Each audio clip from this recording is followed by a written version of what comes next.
दोस्तों, हम पादपों में जनन की विशिष्ट विधियाँ पढ़ रहे थे। पादपों में जनन की विशिष्ट विधियाँ पढ़ रहे थे। इनमें से विशिष्ट विधियों में असंग जनन चल रहा था। अपने क्या चल रहा था? असंग जनन। असंग जनन में अपन अनावर्ती असंग जनन पढ़ लिया था। और अब नेक्स्ट जो है पुनरावर्ती असंग जनन। मतलब ये असंग जनन दो प्रकार का होता है, अनावर्ती और पुनरावर्ती। जो अनावर्ती पढ़ लिया था, अब जो इसका दूसरा प्रकार है वह है पुनरावर्ती असंग जनन। देखो, दूसरा जो प्रकार इसका, इसमें तो इसके दो प्रकार है असंग जनन के। दो प्रकार में पहला जो था अनावर्ती असंग जनन, और दूसरा है पुनरावर्ती असंग जनन। हमने अनावर्ती असंग जनन लास्ट वीडियो में पढ़ लिया था। अब पढ़ेंगे पुनरावर्ती असंग जनन। देखो, अब क्या पढ़ेंगे? पुनरावर्ती असंग जनन। इसमें जो पुनरावर्ती असंग जनन है, इसमें जो है भ्रूण क्या होता है? द्विगुणित होता है। क्या होता है? द्विगुणित। इसमें क्या होता है? ये 2n है। ये क्या होता है? 2n है। देखिए, है ना, ये है क्या? 2n है। इसे युग्मकोद्भिद असंग जनन भी कहते हैं। इसे क्या कहते हैं? युग्मकोद्भिद। बहुत अच्छा क्वेश्चन है। युग्मकोद्भिद असंग जनन भी कहते हैं। इसे क्या कहते हैं? युग्मकोद्भिद असंग जनन भी कहते हैं। देखो दोस्तों, यहाँ ये कंफ्यूज होने वाली बात है कि अपन 2n पुनरावर्ती की बात कर रहे हैं, इसे युग्मकोद्भिद असंग जनन क्यों कहते हैं। देखो, इसमें क्या होता है कि जब स्त्री केसर में इसे युग्मकोद्भिद असंग जनन भी कहते हैं। जब स्त्री केसर में अर्धसूत्रण विभाजन पूरा नहीं होता है, स्त्री केसर में अर्धसूत्री विभाजन पूरा नहीं होता है, तो उसमें गुणसूत्रों की संख्या मात्र कोशिका के समान ही होती है। अतः इसे क्या कहा जाता है? युग्मकोद्भिद असंग जनन भी कहा जाता है। मतलब अर्धसूत्री विभाजन कंप्लीट नहीं होता है, लेकिन युग्म क्या होता है? 2n ही होता है। तो इसमें देखो, इसे युग्मकोद्भिद असंग जनन कहते हैं। इसमें अपूर्ण अर्धसूत्रण के कारण इसमें अपूर्ण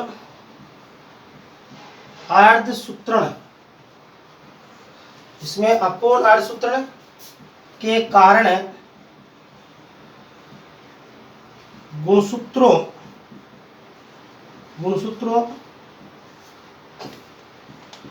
की संख्या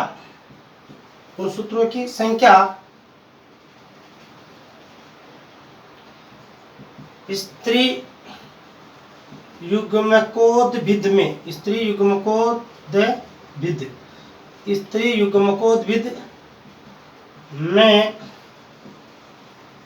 मात्र पादप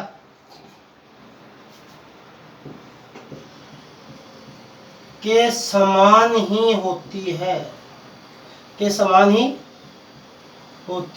है। मात्र पादप के समान ही होती है। अतः इसे क्या कहा जाता है? युग्मकोद्भिद असंग जनन भी कहा जाता है। युग्मकोद्भिद असंग जनन भी कहा जाता है। इसमें गुणसूत्रों की संख्या किसके समान होती है? मात्र पादप के समान ही होती है। अब देखो, तो इसे क्या कहा जाता है? युग्मकोद्भिद असंग जनन कहा जाता है। क्यों कहा जाता है? कि इसमें अपूर्ण अर्धसूत्री विभाजन के कारण गुणसूत्रों की संख्या स्त्री युग्मकोद्भिद मात्र पादप के समान ही होती है। अब देखो, ये जो है पुनरावर्ती असंग जनन कितने प्रकार का होता है? ये 2 प्रकार का होता है। कितने प्रकार का होता है? ये 2 प्रकार का।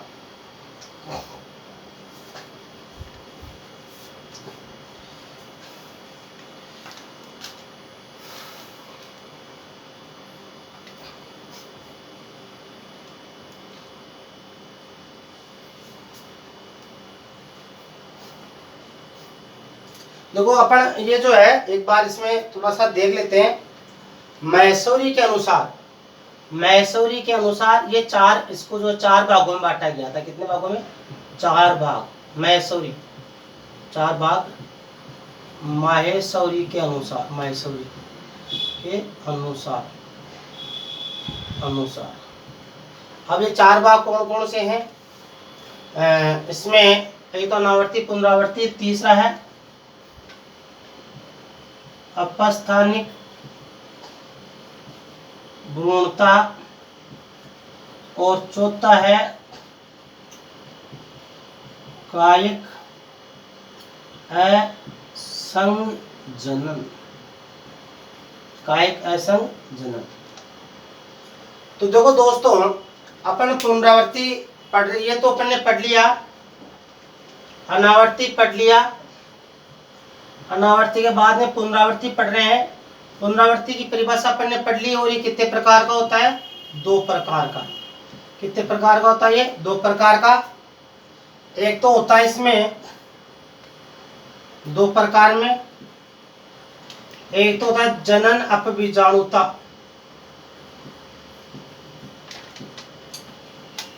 अपबीजाणुता, और दूसरा कायिक अपबीजाणुता। देखो दोस्तों, जनन अपबीजाणुता और कायिक अपबीजाणुता। अब ये क्या है? अपन पढ़ रहे हैं पुनरावर्ती असंजनन, जनन अपबीजाणुता। अब इसका मतलब जनन उपबीजाणुता ये भ्रूणकोश से है, इससे भ्रूणकोश से, और ये बीजांड कायिक के कायिक भागों से है। ये संबंधित किससे? भ्रूणकोश से, और ये बीजांड कायिक के कायिक भागों से। तो जनन अपबीजाणुता किसे कहते हैं? जब द्विगुणित भ्रूणकोश का निर्माण प्रसूत कोशिका से होता है, जब द्विगुणित भ्रूणकोश का निर्माण प्रसूत कोशिका से होता है तथा द्विगुणित भ्रूणकोश से भ्रूण बनने को ही जनन अपबीजाणुता कहते हैं। देखो, जब द्विगुणित भ्रूणकोश का निर्माण,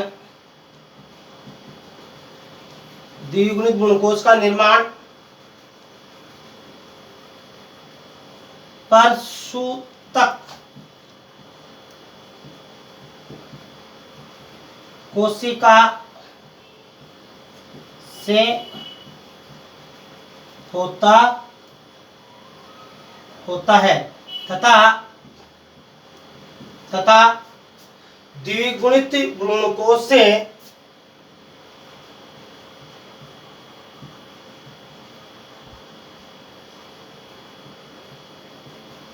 द्विगुणित भ्रूणकोश से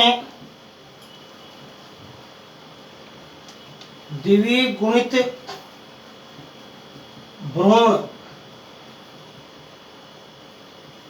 का निर्माण होता है तो इसे जनन अपबीजाणुता कहते हैं।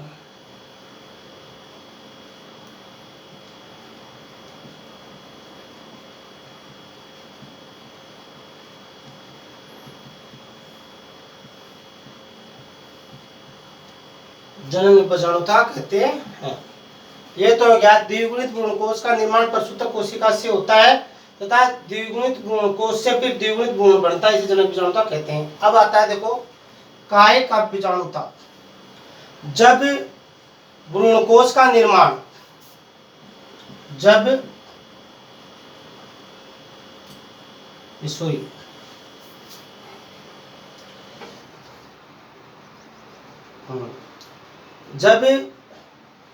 द्विगुणित, जब भ्रूणकोश का निर्माण किससे हो? जब भ्रूणकोश का निर्माण बीजांड काय एवं अध्यावरण से होता है। जब द्विगुणित जब द्विगुणित भ्रूणकोश का निर्माण बीजांड काय या अद्यावरण से होता है, बीजांड काय और किससे होता है, अद्यावरण से होता है, तथा द्विगुणित भ्रूणकोश से द्विगुणित भ्रूण बनता है, तथा द्विगुणित भ्रूणकोश से द्विगुणित भ्रूण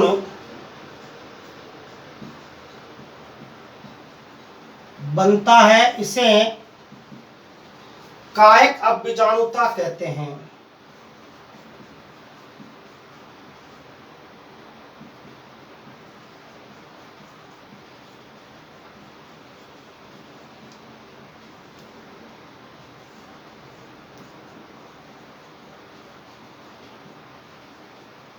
इसे क्या कहते हैं, कायिक बीजाणुता कहते हैं। जब द्विगुणित भ्रूणकोश का निर्माण प्रसूतक कोशिका से होता है तो द्विगुणित भ्रूणकोश से द्विगुणित भ्रूण बनता है तो इसे जनक बीजाणु कहते हैं। और जब द्विगुणित भ्रूणकोश का निर्माण बीजांड का अद्यावरण से होता है तो द्विगुणित भ्रूणकोश से द्विगुणित भ्रूण बनता है तो इसे क्या बोलते हैं, अपस्थानिक भ्रूणता। ये जो कायिक बीजाणुता अपस्थानिक भ्रूणता भी कहते हैं इसे। तो देखो इसे ये होगी प्रसूतक कोशिका से भ्रूण का निर्माण, और इसमें बीजांड काय और अद्यावरण से, बीजांड काय और अद्यावरण से भ्रूण का निर्माण होता है। तो इसे इस प्रकार ये हो गया आपके पुनरावर्ती असंग जनन, ये हो गया पुनरावर्ती असंग जनन। ठीक है दोस्तों, अब आगे पुनरावर्ती, अब आती है आपके अपस्थानिक भ्रूणता। अब आती है अपस्थानिक भ्रूणता। देखो अपस्थानिक भ्रूणता, अपस्थानिक भ्रूणता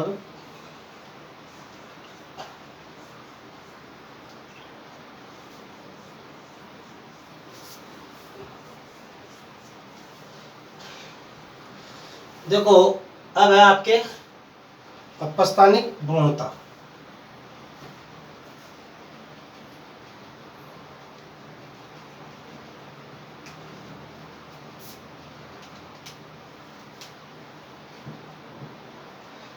देखो दोस्तों अपस्थानिक भ्रूणता,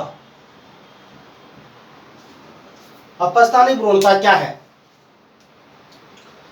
जब भ्रूण का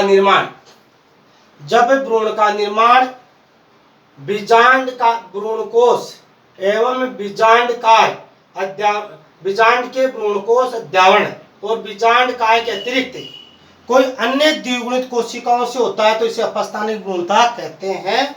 बीजांड काय अद्यावरण, जब भ्रूण का निर्माण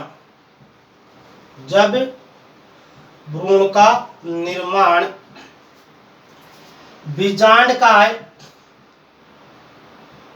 भ्रूण का निर्माण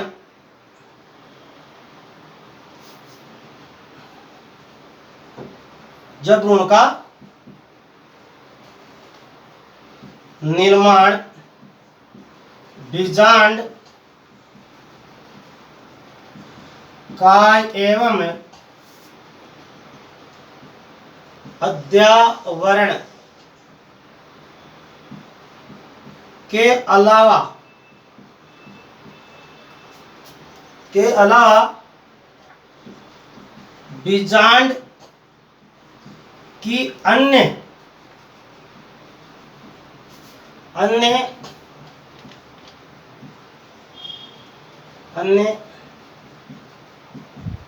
द्विगुणित रचना से होता है। जब भ्रूण का निर्माण बीजांड काय अद्यावरण के अलावा बीजांड की अन्य द्विगुणित रचना से होता है तो इसे अपस्थानिक भ्रूणता कहते हैं। अपस्थानिक भ्रूणता कहते हैं।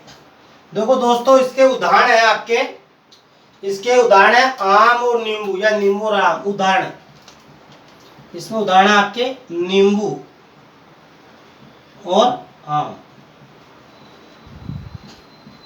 देखो अपस्थानिक भ्रूणता क्या है?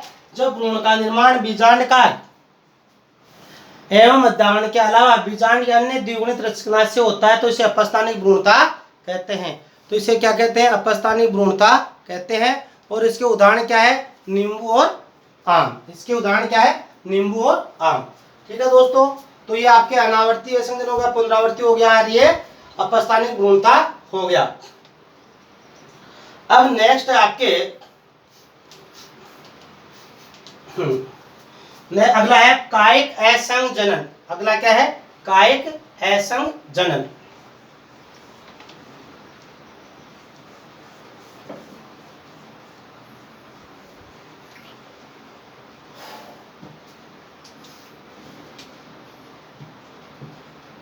कायिक असंग जनन। देखो दोस्तों, जब भ्रूण का निर्माण पुष्प की रचनाओं या पुष्पीय पत्र परिकलिकाओं के अंकुरण से होता है तो उसे कायिक असंग जनन कहते हैं। जब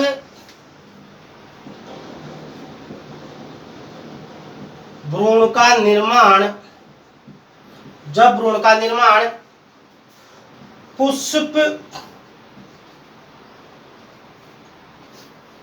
पुष्प की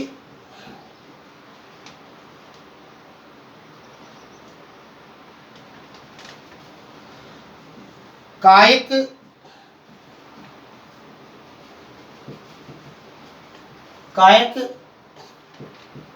रचनाओं या पत्र प्रकलिकाओं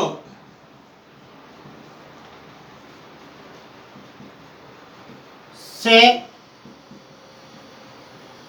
होता है तो इसे कायिक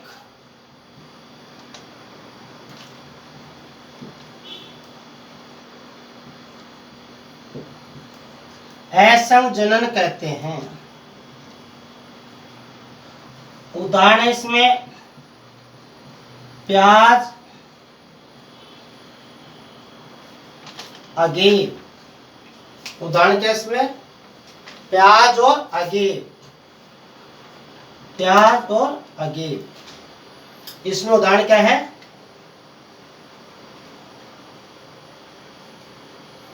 प्याज और अगेर। प्याज और अगेर इसके उदाहरण है। किसके? कायिक असंग जनन के। क्योंकि देखो आपने देखा होगा अगेर की जो पुष्प कलिका होती है वो नीचे गिरने पर, और प्याज का जो पुष्प बाह्य है वो नीचे गिरने पर संतति पौधे का निर्माण करता है, तो इसे कायिक असंग जनन कहते हैं। देखो दोस्तों, इस प्रकार आपके जो है असंग जनन के जो प्रकार होते हैं वो कंप्लीट होता है। अब इसमें एक और टॉपिक है आपके असंग जनन में, असंग जनन का महत्व। असंग जनन का महत्व देखो अपन पढ़ रहे हैं, अब पढ़ेंगे असंग जनन का महत्व।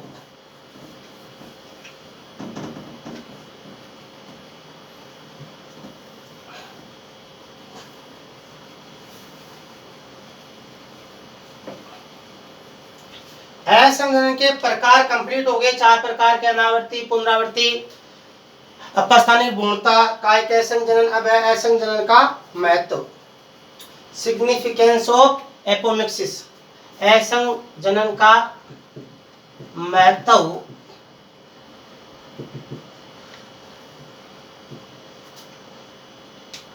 इम्पोर्टेंस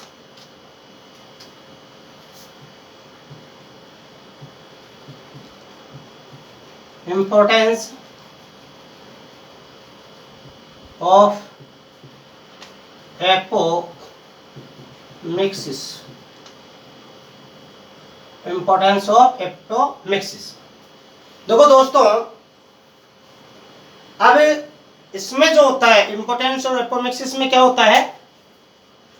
इंपॉर्टेंस और एपोमिक्सिस के अंदर आपके इसके अंदर इंपॉर्टेंस और एपोमिक्सिस के अंदर आपके जो होता है संतति पौधा मात्र पादप के समान ही होता है। संतति पौधा किसके समान होता है? मात्र पादप के समान ही होता है, क्योंकि इसके अंदर पुनर्योगज और जो गुणसूत्र पृथक्करण और पुनर्योगज नहीं होता है। तो इसमें क्या है?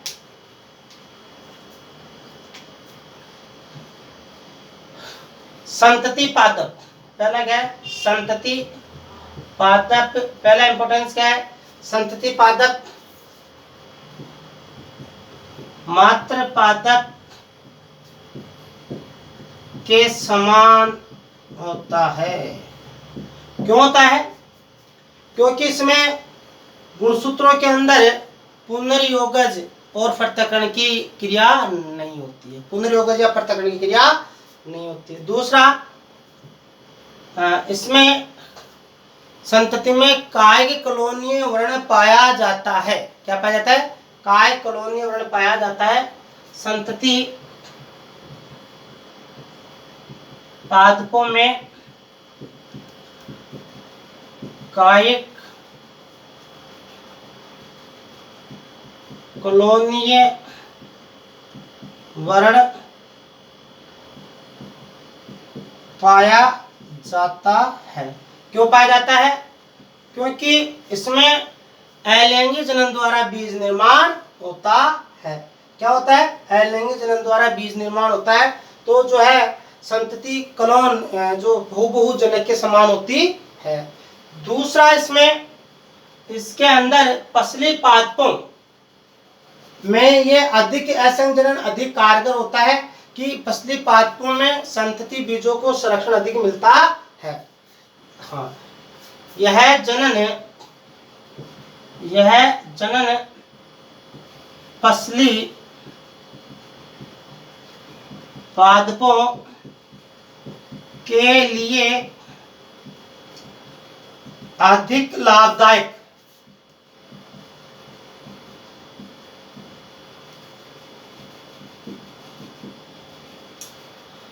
यह जनन पसली पादपों के लिए क्या होता है? अधिक लाभदायक होता है। क्योंकि इसमें क्या होता है कि जो है पसली पादप जो होते हैं, पसली पादप के बीज और उनकी संतति क्या नहीं होती है? खराब नहीं होती है। अब तीसरा क्या है? ये जो है असंग जनन द्वारा जो संकर संततियां होती है उसको अधिक संरक्षण प्राप्त होता है। अर्थात उसमें जो है संतति पौधों में, संकर बीजों में या संकर संतति में जो है गुणों का ह्रास नहीं होता है।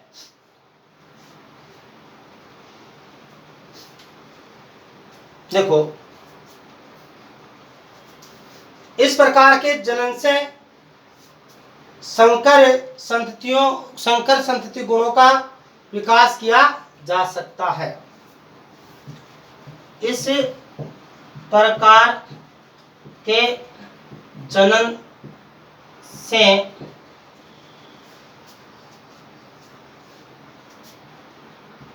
संकर संततियों का उत्पादन अधिक होता है, क्योंकि संकर संततियों में गुणों का ह्रास, इस प्रकार के जनन से संकर संततियों का उत्पादन अधिक होता है, क्योंकि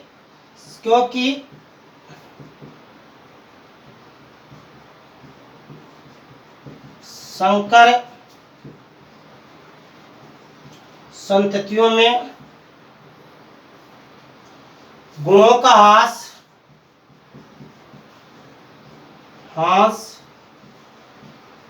कम होता है। गुणों का ह्रास क्या होता है? कम होता है।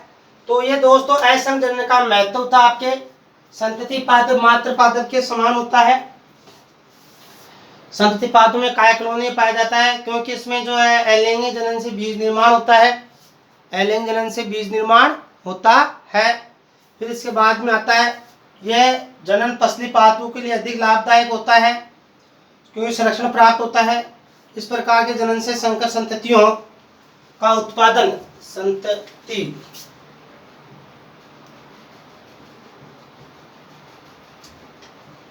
संततियों, संकर संततियों का उत्पादन अधिक होता है, क्योंकि संकर संततियों में गुणों का ह्रास कम होता है। तो ये असम जनन का क्या था, महत्व था। अब आपके आपके एक जो पादप जनन की विशिष्ट विधि है वो कंप्लीट होती है। अब आपके नेक्स्ट जो विधि है वो आपके है अनिषेक बीजता, एगेमोस्पर्मी, एगेमोस्पर्मी, अनिषेक बीजता। अगली जो विधि है वो आपके है अनिषेक बीजता।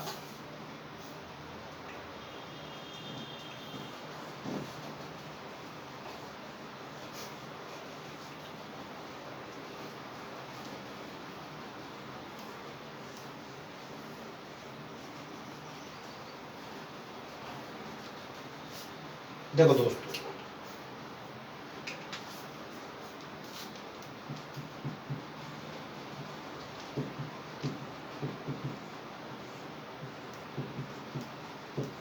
बीजता, अनिषेक बीजता, एगोमोस्पर्मी,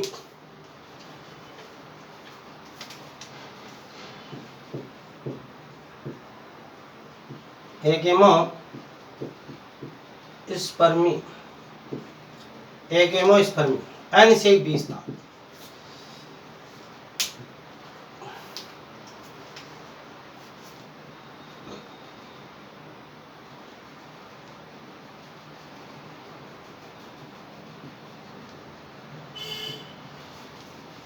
अनिषेक बीजता एगेमोस्पर्मी क्या है?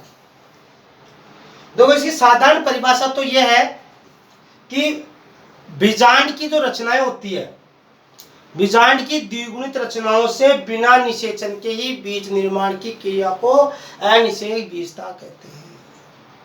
बीजांड की द्विगुणित रचनाओं से, बीजांड की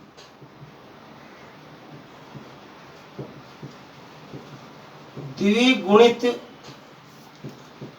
रचनाओं से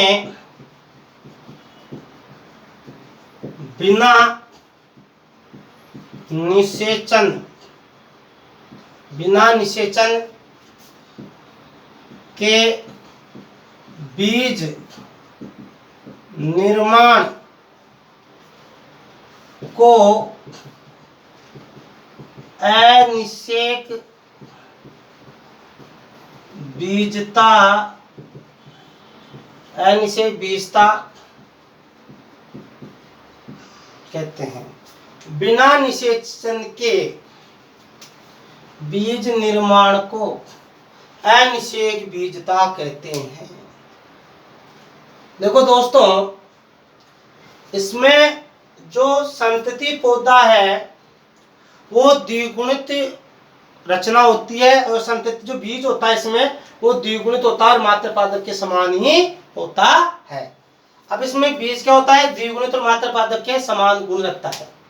तो अब इसको शॉर्ट में अपन ऐसे बोल सकते हैं, बिना निषेचन के बीज निर्माण की क्रिया को, बिना निषेचन के बीज निर्माण की क्रिया को अनिषेक बीजता कहते हैं। इसमें अगला बिंदु क्या है, बीज द्विगुणित होता है, बीज द्विगुणित, बीज द्विगुणित मात्र पादप के समान, बीज द्विगुणित और किसके समान होता है, मात्र पादप के समान होता है। नेक्स्ट बात क्या है इसमें, ये जो एक प्रकार इसे ये जो इसे अनिषेक बीजता को अपस्थानिक भ्रूणता भी कहते हैं। ये अपस्थानिक भ्रूणता के समान है। किसके समान है, अपस्थानिक भ्रूणता का प्रकार, मतलब एक प्रकार का, ये किसका प्रकार है, अपस्थानिक भ्रूणता का प्रकार है, अपस्थानिक भ्रूणता से संबंधित है। तो अनिषेक बीजता, अब इसके उदाहरण अगर अपन बात करें, बिना निषेचन के बीज निर्माण की क्रिया, कई ऐसे पौधे हैं जैसे पुष्पी पौधों के अंदर ले लें, जैसे अंगूर है, पपीता में, इनमें आजकल ये होने लग गया जिब्रेलिन वगैरह हार्मोन के छिड़काव से ये अनिषेक बीजता होती है। तो ये आपके ये टॉपिक है अनिषेक बीजता। अगला टॉपिक का है आपके तो यानी से बीजता, एक बार ध्यान से देखें, बीजांड की द्विगुणित रचना से बिना निषेचन के बीज निर्माण को यानी से बीजता कहते हैं। बीज द्विगुणित मात्र पात्र के समान होते हैं। अपस्थानिक पूर्णता का प्रकार है, यानी से बीजता किससे संबंधित है? अपस्थानिक पूर्णता का प्रकार है। किसका प्रकार है? अपस्थानिक पूर्णता का यह प्रकार है। अब आपके आता है सूक्ष्म परिवर्धन। क्या आता है? सूक्ष्म परिवर्धन।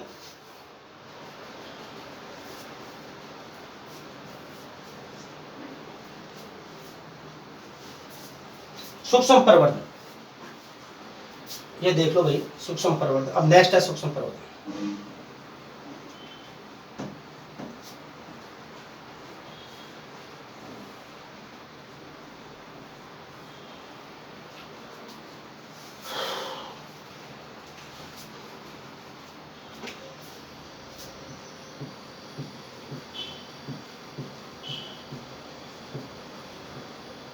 सूक्ष्म परिवर्धन, सूक्ष्म परिवर्धन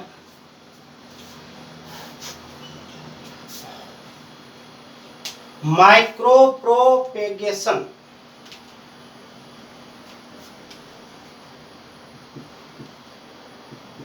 माइक्रो प्रोपेगेशन, माइक्रो प्रोपेगेशन, सूक्ष्म परिवर्तन। देखो सुनो, अब ऐसे तो ये बायोटेक्नोलॉजी की एक विशेष विधि है जिसमें हम कम स्थान पर कम समय में अधिक मात्रा में संतति पौधे तैयार करते हैं और लैब के अंदर इस संतति पौधों को तैयार करके और लैंड भूमि पर ले जाते हैं, जिसे अपन सामान्य भाषा में कहते हैं पौध निर्माण। आज हम जो है कम समय में अधिक मात्रा में जो पौध तैयार कर सकते हैं इस तकनीक के द्वारा। प्रयोगशाला के अंदर परख नलियों के अंदर कोशिका, केलस कोशिका डाल दी, गुणोत्तर कोशिका डाल दी और प्रत्येक कोशिका से कुछ तकनीकी माध्यम से, हार्मोनों के माध्यम से कुछ समय में अपना पौध तैयार कर सकते, भ्रूण संस्थाएं तैयार कर सकते, जिसे पौध कहते हैं। तो इसे सूक्ष्म परिवर्धन कहते हैं। तो देखो इसमें क्या है, इसकी परिभाषा क्या है? केलस के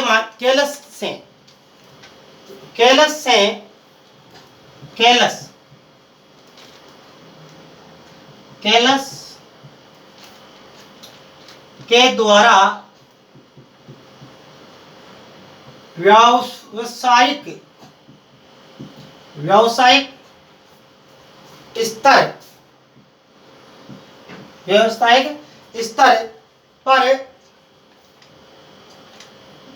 व्यावसायिक स्तर पर संतति पौधे तैयार करने को सूक्ष्म परिवर्धन कहते हैं।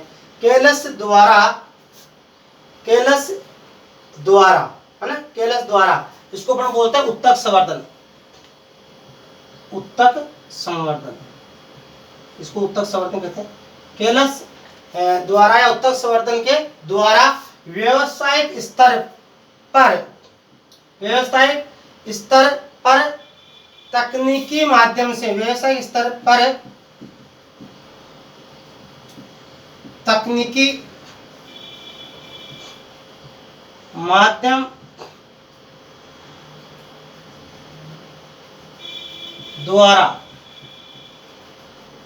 या केलस संवर्धन द्वारा, उत्तक संवर्धन द्वारा संतति पादप तैयार करने को सूक्ष्म परिवर्धन कहते हैं।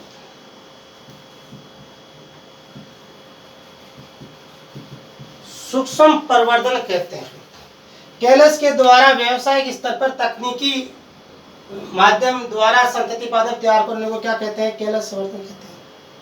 अब इसमें क्या किया जाता है? अब इसमें नेक्स्ट जैसे मान लो इस कैसे तैयार किया जाता है, इसमें भाई इसमें जो है केलस जो अपन एक कोशिका होती है, जैसे मान लो इसके अंदर, अभी इसको मैंने आपको ये बताया, जैसे मान लो अब ये परख नली है, ये क्या है? परख नली, परख नली में ये क्या है, संवर्धन माध्यम है, संवर्धन माध्यम है। इसमें ये क्या है, कर्त्योतक है। क्या ये, कर्त्योतक जो है संतति पौधा तैयार करने, पौधे से लिया गया वह भाग जो संतति पौधा तैयार करने के काम आता है, क्या कहलाता है, कर्त्योतक कहलाता है। अब ये जो कर्त्योतक है, ये जो कर्त्योतक है, ये जो है पहले तो क्या बन जाएगा, इसमें कैलस बन जाएगा कर्त्योतक से, है ना, विभाजन होगा, इसमें क्या होगा, विभाजन, और विभाजन होने से अविभजित कोशिकाओं का समूह बन जाएगा। ये क्या बन गया, कैलस। ये क्या बन गया, कैलस। ये कैलस क्या है, अविभजित,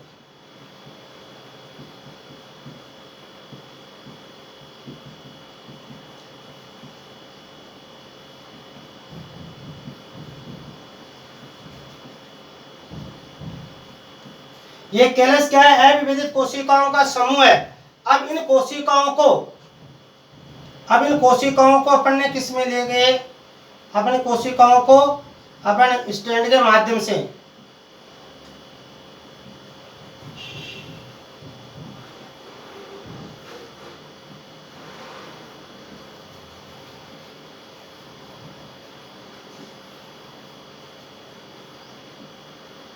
ये परख में लिया है, ये क्या है, और इसमें संवर्धन माध्यम है। ये सब की सब क्या है, परख नलियां, और ये इसमें क्या है,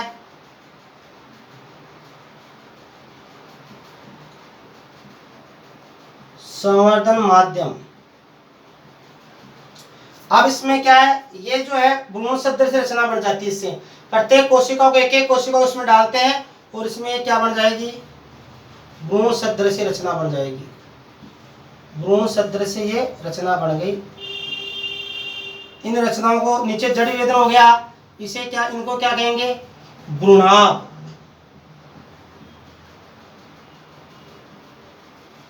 रचनाएं, भ्रूणाभ रचनाएं या भ्रूण सदृश। ये भ्रूण सदृश रचनाएं होगी। इस भ्रूण सदृश रचना, तो देखो इसमें क्या है, इन भ्रूण सदृश रचनाओं को दृढ़ीकृत करके, दृढ़ीकृत को जो है हार्मोनों के माध्यम से या रसायनों के माध्यम से इनके जड़ और प्रोभाग को दृढ़ीकृत करके और वातानुकूलित स्थानों में स्थापित कर दिया जाता है। वातानुकूलित स्थानों में स्थापित कर दिया जाता है। इसे सूक्ष्म परिवर्तन तकनीक कहते हैं। क्या कहते हैं, सूक्ष्म परिवर्तन तकनीक। तो ये पौध तैयार कर दिए प्रयोगशाला के अंदर और उनको दृढ़ीकृत करके उत्तकों को जो कहा ले गए, भूमि पर, लैब टू लैंड। ये क्या है, तकनीक क्या है, ये लैब टू लैंड। कौन सा प्रोसेस है ये, lab to land. Lab to land ये तकनीक है। ये मतलब लैब में तैयार करके कहाँ ले गए, जो है भूमि पर, भूमि जो इसमें